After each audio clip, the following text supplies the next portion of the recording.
एक राजा था, महात्मा जी के पास गया, अपने गुरु जी के पास। गुरु जी के पास जाकर के उसने कहा, गुरु जी मेरा मन बिल्कुल भगवान के चिंतन में लगता नहीं है। आप इतना उपदेश करते हो, सत्संग सुनाते हो, परंतु जब तक आप श्रवण कराते हो, सत्संग कराते हो, आपके आसपास हम रहते हैं, आपके सानिध्य में रहते हैं, तब तक तो हमारा हृदय अत्यंत सात्विक बना रहता है, सब कुछ सब अच्छा लगता रहता है, सब और आनंद का अनुभव होता रहता है।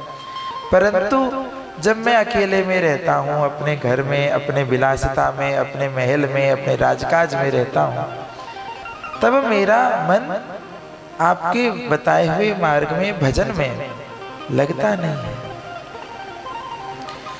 गुरुजी ने कहा, अच्छा ठीक है, तो तुम सब काम छोड़ करके बाकी भजन साधन छोड़ो, साधना छोड़ो, एक काम करो, क्या?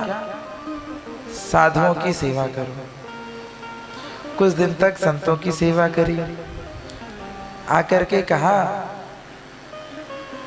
गुरुजी महीना बीत गए पर अभी भी मन शांत नहीं हो रहा।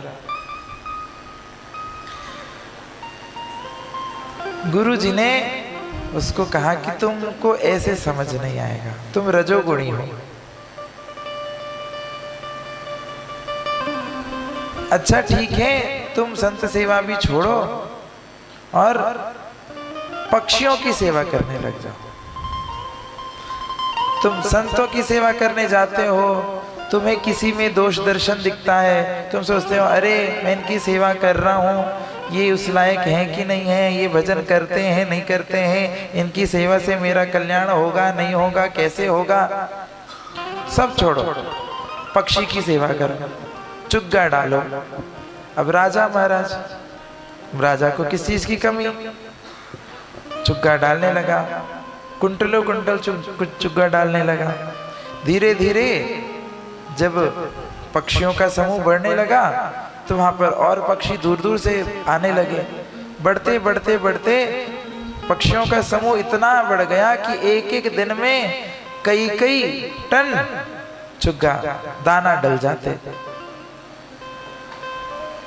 चिड़ियों का दाना, चुग्गा हमारे यहाँ ब्रज में कहते हैं।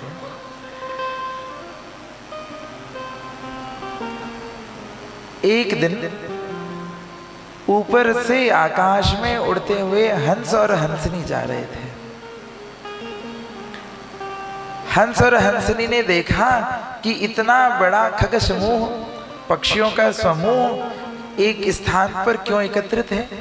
हंसनी ने हंस से पूछा, हंस ने कहा, देवी ये यहाँ पर का जो राजा है वो बड़ा धर्मात्मा है, वो नित्य प्रति सारे इतने बड़े खग समूह को, पक्षियों के समूह को दाना देता है।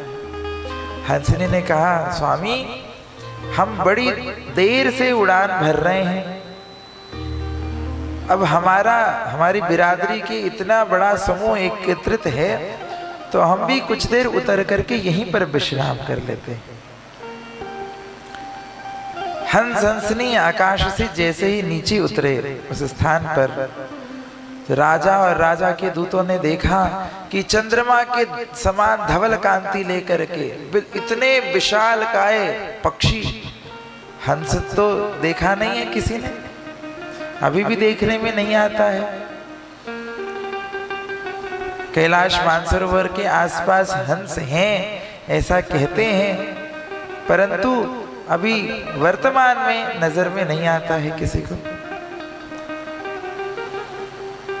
तो राजा ने भी नहीं देखा था, हंस बड़े दुर्लभ होते हैं। जाकर के पूछा गुरुजी से, गुरुजी तो अंतर्यामी हैं, मंत्रवेत्ता हैं, शास्त्रवेत्ता हैं, इनको पता होगा ये कौन सा पक्षी है। जाकर के गुरुजी को बताया, गुरुजी वहीं कुटिया में थे।